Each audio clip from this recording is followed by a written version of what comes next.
Na tukianza na taarifa ambazo tumezipea kipaumbele, majira haya ni kwa makosa ya jinai kaunti ya Kisii ili kumkamata yeye na wafuasi wake. Hata hivyo, Arati ambaye alirekodi taarifa katika makao makuu ya DCI jijini Nairobi mapema leo akiwa na mawakili wake Gavana James Orengo na Uchende Amolo, alisema njama hiyo ilihusisha kufanya upekuzi katika makazi yake kaunti za Kisii na Nairobi kwa madai ya kupatikana na bunduki kinyume cha sheria, hatua ambayo imepelekea kutaka kujua njama na matamshi ya mkurugenzi huyo wa DCI kaunti ya Kisii dhidi yake kuhusu umiliki wa bunduki. Copy of that clip to the police also this morning and this afternoon, where a police officer, a CCIO in Kisii, is recorded giving instructions and giving insights into how guns, firearms, and other things are going to be planted on Governor Arati.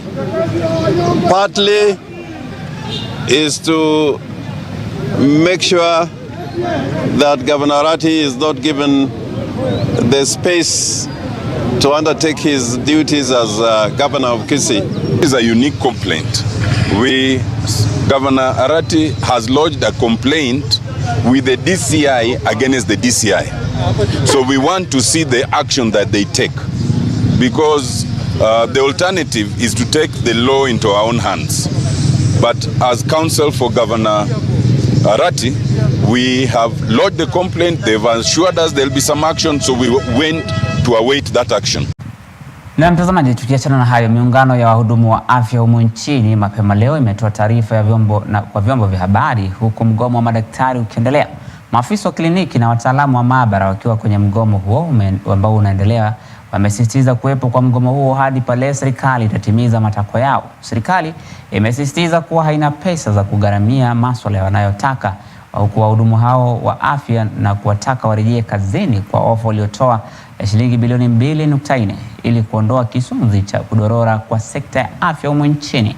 Miungano hiyo ikiongozwa na Daktari David Jatela ambaye ni katibu wa KMPDU amesisitiza kuwa kesho wataendelea na mgomo wao na kuwarai madaktari wenzao kususia vitisho vya kurejea kazini na kuandamana kote nchini. In our strike notice, are all of them achievable? And in any case, one way or the other, they are in their own blueprint. So we are only asking them to meet their end of promises and also bargain, because we have agreement with them.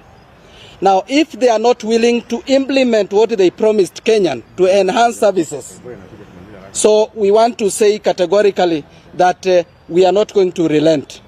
Specifically, the AG statement, which is actually following up a statement by the Kindiki last week, which they are trying to intimidate and cover us that we should not go for protest. We are saying we are not contemners of any court order, and we have not breached any constitution article on the constitution.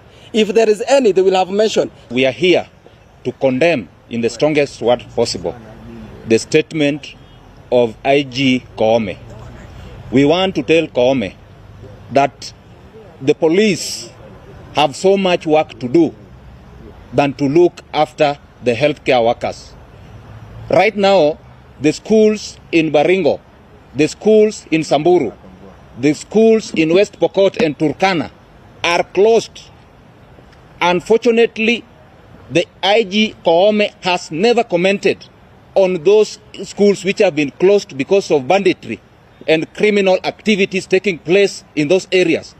But when healthcare workers who are peacefully demonstrating and exercising their rights as per the Article 37 of the Constitution of Kenya, he comes and starts threatening us. That is, he gets strength in that area. We are telling him tomorrow at 9 a.m. we shall be on the road and we shall sing, yes. We shall use vuvuzelas, yes. We shall use whistles. In Kenya, it is not that easy. And as KMPDU, as all the unions, we have said that there's no amount of threats, no amount of victimizations or intimidation that will make us suspend this particular strike. We will have to sit and have a return to work agreement that actually spells out protections of the collective bargaining agreement that was signed. There is no any other way out of it. They may fire all of us as they have alluded. Na tukisonga mbele sawia na taarifa hizo, ni katibu katika Wizara ya Afya Harry Kimtai ametoa makataa kwa majuma mawili kwa madaktari wanagenzi kurejea kazini, la sivyo kunyimwa leseni zao za kudumu ama za kuhudumu. Viongozi hao mbalimbali wa serikali wameweza kutetea hatua za semi za Rais William Ruto kuhusu uwezo wa serikali kutoa fedha hizo licha ya kiwango kikubwa wanachodai kulipwa wahudumu wa afya ambao ni madaktari. Haya yanajiri baada ya madaktari humu nchini kuendelea na mgomo wao mwezi mzima wakitaka matakwa yao kushughulikiwa na kususia kutofika kazini, huku baadhi ya viongozi wakitoa rai kwa madaktari hao kuwa na mazungumzo na serikali kuu na washikadau wa sekta ya afya kutatua mgomo huo. Hiyo itakuwa vigumu sana kupewa leseni. Kwa hivyo tunaomba kwamba hawa madaktari wale wanatakana waende interns waende wakati huu. Tarehe ni 15, lazima wamereport katika zile vituo kwamba waende. Watapata barua yao na ile pesa rais alisema na yeye ndiye mwenyewe alitoa amri. Hiyo ndio pesa sisi kama wizara tutahakikisha kwamba tumetekeleza 2.4 billion. Tumesikia malilio yenu, lakini ukweli ni kwamba pahali Kenya iko kwa sasa hatuwezi kalipa daktari ambaye bado ni mwanafunzi shilingi 1,200.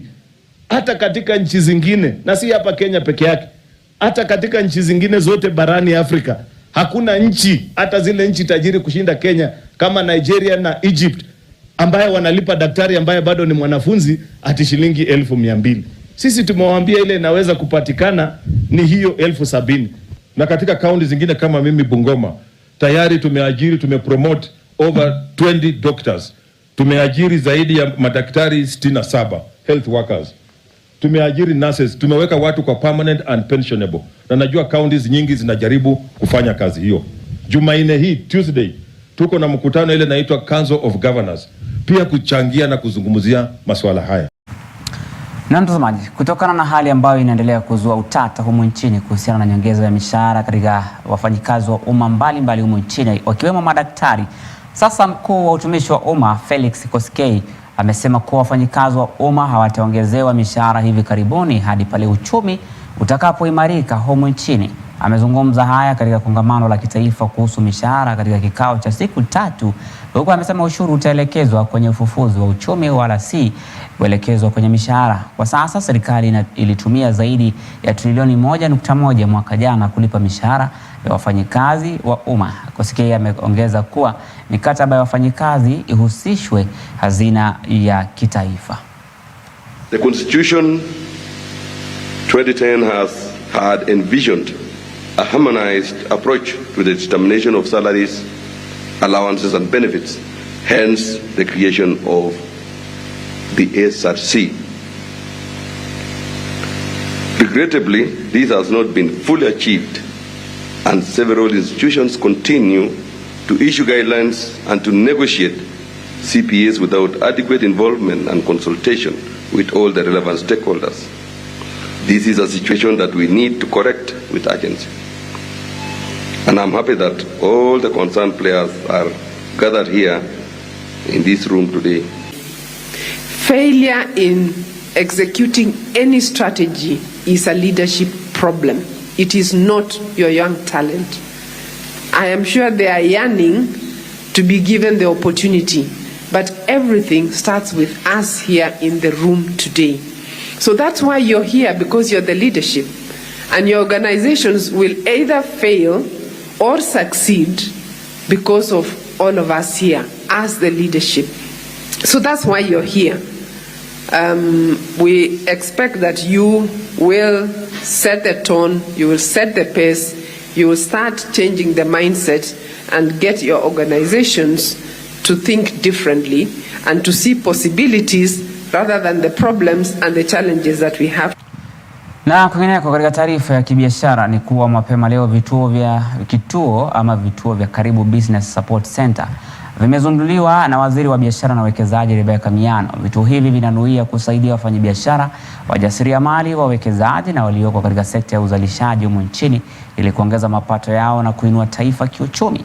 Nafasi hii itasaidia kupata rasilimali na kupata huduma kuhusu biashara na mipango ya uwekezaji katika sekta nzima ya kibiashara humu nchini. Hatua hii imehusisha mashirika ya kibinafsi kuendeleza mpango huu ambao unatarajia kuanza hivi karibuni ili kuimarisha hatua hiyo. I'm not only pleased but very excited to welcome you today as we launch one of the support initiatives geared towards achieving our main objectives of promoting and facilitating domestic and foreign investments, improving trade, and increasing exports. My ministry's mandate is executed in 3 broad objectives. The first one is to promote and facilitate investments, and that is both domestic direct investments and foreign direct investments. Number 2 is to increase the contribution of domestic and export trade to GDP and to increase the contribution of manufacturing to GDP. And we aim to do this with a lot of ease of doing business. Kenya's aspiration of attaining the status of a newly industrialized country by the year 2030 is premised on the creation of cumulative and sustainable trade. Eldoret at KEBS, North Rift Office, Mombasa at KEBS Plaza, and Kariobangi South, Nairobi at Musea Center of Excellence in collaboration with the Ministry of Cooperatives and Micro, Small and Medium Enterprises Development. Na kwingineko, serikali ya kaunti ya Murang'a imezindua mpango wa Inua Mkulima ambapo wakulima walipewa kadi ambazo watatumia kununua vyakula vya mifugo pamoja na mahitaji yao ya kimsingi na kila siku katika azma ya kuimarisha kilimo katika kaunti hiyo. Akizungumza huko Kiaru, Gavana Irungu Kang'ata amewarai wakulima wa maziwa kuunda vyama vya ushirika ili kunufaika na kupata fedha za ufadhili kutoka serikali ya kaunti ya Murang'a ili kuimarisha kilimo cha maziwa na baadhi ya ukulima ukulima ambao unatarajiwa kuinua kiuchumi kaunti hiyo. We have now today issued a card called Inua Mkulima card. With this card, a farmer can be able to pay school fees, hospital fees, redeem agricultural inputs, and also buy food stuff. That way, we are able to push Murang'a people ahead. We are telling farmers to join cooperatives because we are only considering farmers who are in formal cooperatives. That's the only way we can be able to have stronger voice and negotiate better prices with the buyers of milk. Sisi tumefurahi sana wana Kiharu wana Murang'a juu ya gavana wetu ametusaidia, ametupea hii kadi. Sasa hii kadi inatusaidia, tunanunua chakula ya ng'ombe, tunanunua chakula ya kukura, na kufika mwezi wa 11 itatusaidia kwenda hospitali na itasaidia sana hata na kulipa school fees. Kwa hivyo kulima akikuja pale kwa shop anakuja na ID na hiyo kadi, tunamsaidia kuredeem vitu za kukura. Hiyo ni kama unga, mafuta, sukari na pia fertilizer na mahindi ya kupanda. Na kwingineko, chama cha maendeleo ya wanawake kikiongozwa na Rehab Muiyo kimeanzisha kampeni na mchakato wa kuhakikisha usafi wa maji ili kuimarisha afya ya maji kwa nia ya kuimarisha afya kwa jamii. Hatua hii itasaidia pakubwa pale wameanzisha mpango wa kutumia mitungi ya kiasili inayotumia miale ya jua kuua wadudu wa maji kutumia njia ya kiteknolojia. Hata hivyo, mpango huo ambao ulianzishwa katika kaunti ya Kajiado wameeneza mpango huo na kufikia kaunti ya Makueni na kuinua kufikia jamii zaidi ya 30,000 ili kuimarisha afya miongoni mwa jamii humu nchini. We have to quantify why we think we can do both the rainwater na ikitoka kwa mvua tunaweka kwa hii container, familia ikunywe maji masafi. All of us we are Kenyans. Tumeona watoto wanapelekwa hospitali kila siku, maradhi ni maji.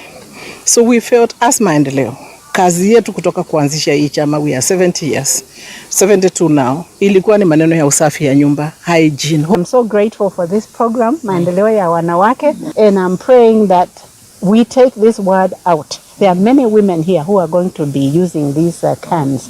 We are going to spread the gospel and we'll make sure that they are using them so that their children, at least their children, forget about the grown-ups. If they want to drink dirty water, that's okay. But the children, we are their caretakers, and we need to protect them. Na kwingineko, polisi mjini Nakuru wamewakamata washukiwa 16 katika operesheni ya usalama inayoshukiwa kuwatishia wakazi na kupanga uwizi mwingi katika eneo hilo kufuatia taarifa kutoka kwa wananchi. Kulingana na kamanda wa polisi wa kaunti hiyo Samuel Ndanyi, amesema washukiwa hao walikamatwa katika jumba moja eneo la magharibi mwa kaunti ya Nakuru wakipanga uvamizi kaunti hiyo, akitaja kuwa wahalifu hao 8 ni wanafunzi wa shule za upili, hususan wakiwa wanafunzi ambao wote wamejiingiza katika uhalifu huo. Ndanyi amesema kuwa katika operesheni hiyo polisi walipata vifaa butu, visu, simu, bastola, gushi 2, misokoto ya bangi katika eneo la tukio. Hatua hii ya kuwakamata washukiwa hao amesema kuwa imechangiwa na taarifa kutoka kwa umma kuhusu uvamizi wa mara kwa mara na genge la wahalifu kaunti hiyo. Umeweza kushika washukiwa 16 wakiwa wamesanyika pamoja, wakiwa tunaamini walikuwa tayari kwenda kupanga, walikuwa wanapanga kwenda kufanya maovu yao vile kwanga nafanya na vile ile ripoti tumekuwa tukipata. Katika hao 16, 8 ni wanafunzi wa shule. Mmoja ni ile tunasema primary school, and then 7 wako katika vitato za kwanza, vitato za pili, na mnayo mpaka tuko na wengine ambao wako katika kidato cha 4. Na baadhi ya vitu ambao tumeweza kupata nao hawa vijana ni toy pistols 2,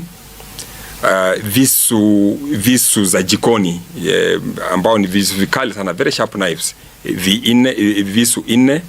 Tumeweza kupata pia Somali sword 1. Tumeweza kupata bangi grams 300. Tumeweza kupata pia msokoto wa bangi misokoto 33. Vitu mingi tu, na tumeweza kupata pia ile tunasema improvised rolling flag, ile ambayo inasaidia kusokota bangi. Tumeweza kupata pia ukiwemo pia simu 4 ambazo tunaamini kuwa ni simu za wizi. So hii operation itaendelea kwa sababu tuko na taarifa nyingi mbali na hii ambayo tumeweza kupata, na mimi naweza sema kwa tunashukuru wananchi kwa kutupa taarifa, kwa sababu hii operation imeweza kufanikishwa na taarifa zile tunapata kutoka kwa wananchi. Na tukiachana na hayo, viongozi kutoka mataifa mawili, Kenya na Sudan Kusini, wameanzisha mchakato wa kuleta amani mpakani katika jamii za wafugaji eneo la kaunti ya Turkana na jamii ya Toposa, Sudan Kusini. Haya yanajiri baada ya visa vya wizi wa mifugo vinavyohusisha jamii hizo mbili pamoja na sehemu za malisho. Viongozi hao walikutana ili kuweka uwiano na mahusiano mema yatakayoleta amani mipakani mwa jamii hizo mbili. Ikumbukwe Rais William Ruto awali alifanya mazungumzo na Rais wa Sudan Kusini Salva Kiir kusitisha mzozo huo ambao umekuwa kwa muda mrefu na kusababisha ukosefu wa maendeleo maeneo hayo, huku wakiongozwa na gavana wa Turkana Jeremiah Lolomrukai. Turkana people are associates of the Toposa community. This is a very instrumental invitation because it will cement a lot of things. Our engagement now will take root as soon as possible. President Ruto of Kenya, President of Salva Kiir of South Sudan, they met in Juba, and then President Ruto invited me and my colleagues December 2002 at the Eldoret and give us directives and advice that we must work together to bring harmony across our border of Republic of Kenya and South. These two communities are living in a very retrogressive kind of life, which we need to change by now exiting from raids and get into now looking on better ways of livelihoods. What Kenya and Uganda and the two governors are doing to make sure that the Toposa and Turkanas live in harmony and in the spirit of East African. I think by opening this particular route and allowing people to move from one area to another, I think our people will put food on the table. Our national governments to speed up the issue of roads across our border, allow the goods to pass through this corridor. Instead of our goods are passing through two countries to reach us very long way, and it is also good for the Kenyan. Na tukisonga mbele, mwakilishi wa kike wa kaunti ya Baringo Florence de Matia amemshutumu vikali Inspector General wa polisi Japhet Koome kwa kukidhiri kwa uhalifu kaunti hiyo na eneo pana la bonde la Ufa kwa muda sasa bila kutatuliwa kwa mzozo huo. Kutokana na ripoti ya zaidi ya familia 3200 wamelazimika kuyahama makazi yao na kuwa wakimbizi wa ndani kwa ndani, huku watu 17 wakiuawa ndani ya miezi mitatu kuanzia mwaka huu.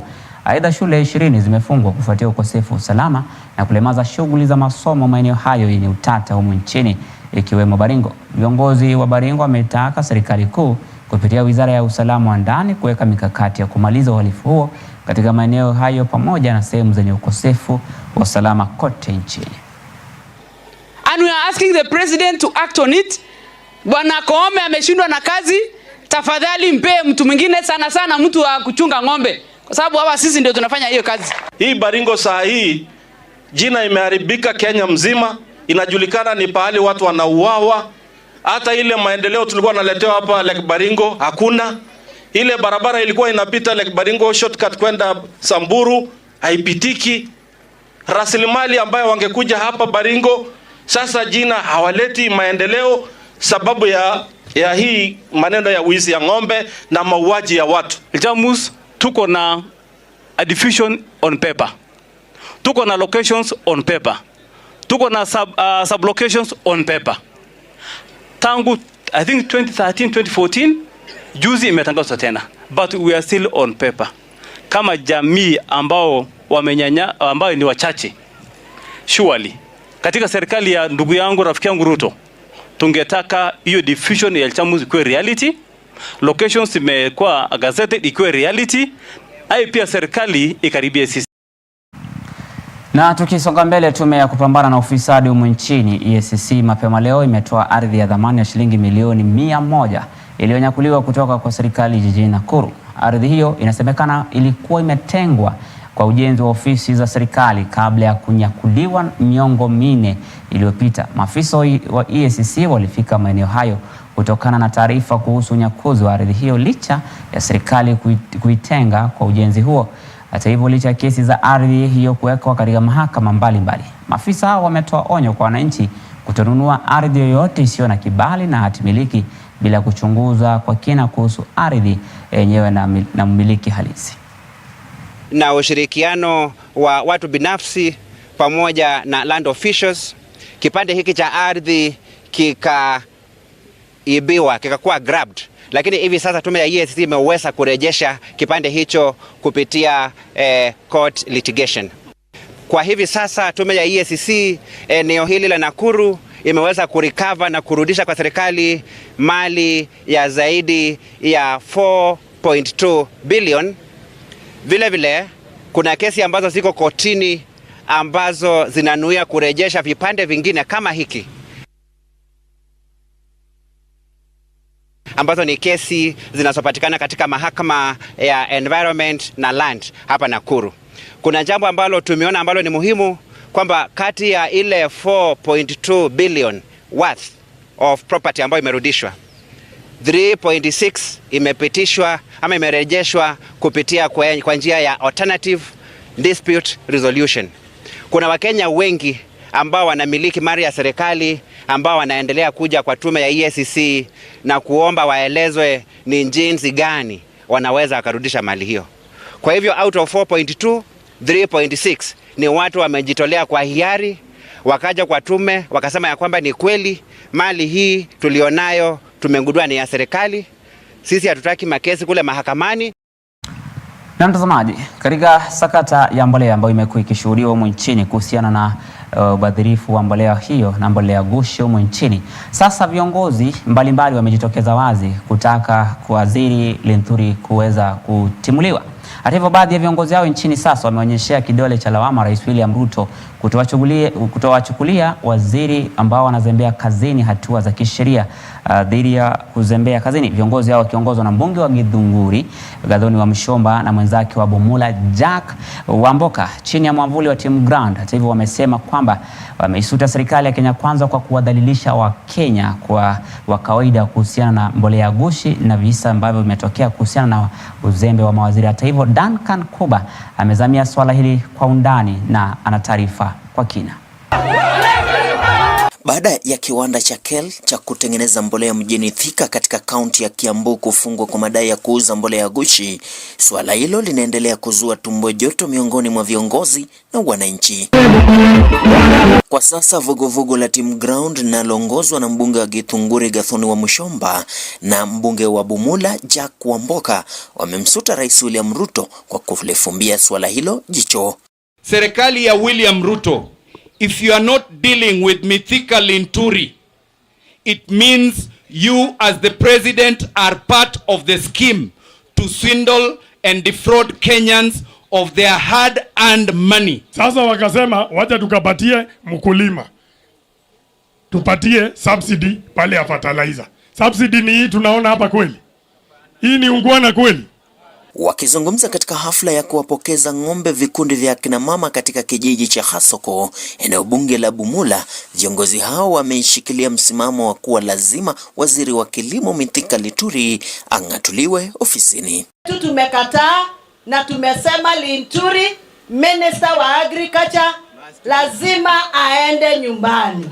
Leo hii Mithika angekuwa nyumbani yesterday. Na ndio maana mimi nimeleta mswada bungeni na malizia tu jikoni ya kuimpeach Mithika Linturi kama waziri wa agriculture. Na hao bunge mnaona hapa wameweka sahihi. Wamboka, panga hiyo mjadala, leta bunge. Mimi niko tayari pale, tutapanga watu tukuje tupitishe hiyo mjadala. Viongozi hao wameshikilia msimamo wao kuwa hawatoruhusu Wakenya kutozwa ushuru wa mazao yao ya shambani na hawatolegeza msimamo wao hata kwa vitisho. Sasa nimeangalia huku kwenyu, nikaona huku ni kama kule kwetu tu Kiambu. Hakuna pahali hapa ya kuingia, ofisi ya KRA iko karibu. Sasa ukitaka kuuza mua ama parachichi ama nyanya, ati lazima uende kwa KRA utoe risiti ndio uuze. Itawezekana kweli? Ati kila kitu yenye utakuwa unavuna mpaka hapo uhesabu 5% upeleke ulipe na e-Citizen, ujui hata itaenda wapi. Unajua kama unaonako mahali pesa hospitali kuna madawa. Na mimi sasa niko katika mikakati ya kuweka kikosi ya kukabiliana na wale watu ya KRA wanatembea kuchukua hiyo ushuru. Mkiwaona tu mahali simu, mimi kikosi imefika. Hata hivyo, Team Ground limewasuta wabunge wanaotelekeza majukumu yao ya kuwatetea wananchi wa kawaida na badala yake kumtetea Rais Ruto. Mimi nataka kuomba wale viongozi wenzangu, wale wabunge ambao wanalete kila kitu Ruto akilete bungeni wanapitisha. Sasa chuma chenyu kimotoni. Hata wengine wako huko kwa dada yangu wa Mshomba. Tumeshikana vyama zote, tukatengeneza timu ya wajumbe ambao wako na akili timamu. Timu timamu ni kusema ambao wanashughulikia wananchi ambao wanafinywa saa hii na serikali. Wamboka amefanya vizuri ama amekosa? Wale wabunge ambao mmechagua, ambao tumechaguliwa Kenya mzima, tunawaambia tusimame na wananchi. Lazima wabunge wasimame na wananchi. Nyinyi ma MCA simameni na wananchi. Si orders zinatoka juu. Hawa ndio wadosi wetu. Duncan Kuba, majira ya EBN, eneo bunge la Bumula, kaunti ya Bungoma.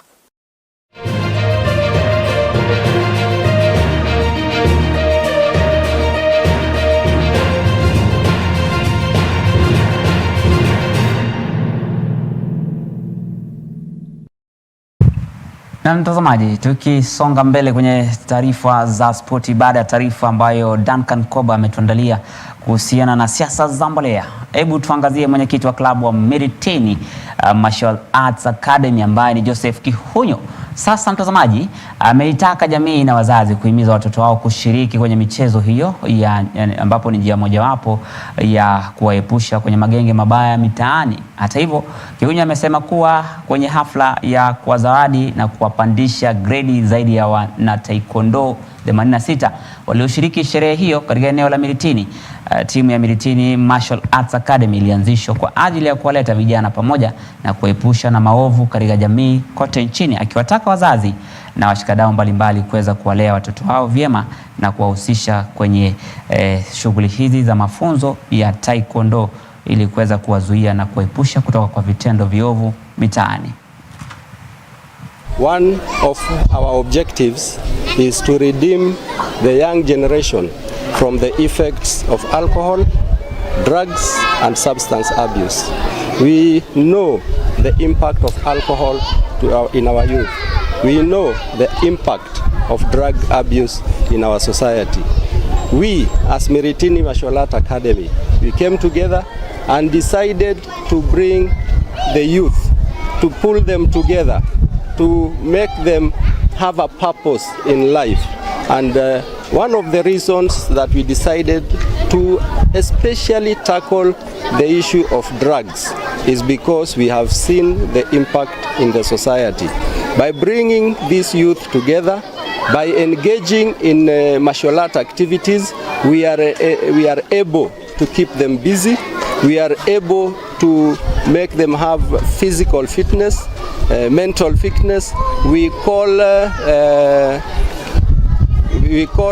these counselors to talk to them, the youth counselors, to engage our youth, to counsel our youth and show them the effects of drugs. And we have seen positive results. That what this game is doing to our youth, we've seen several changes as parents. We really want to appreciate what the Taekwondo fraternity is doing for our children.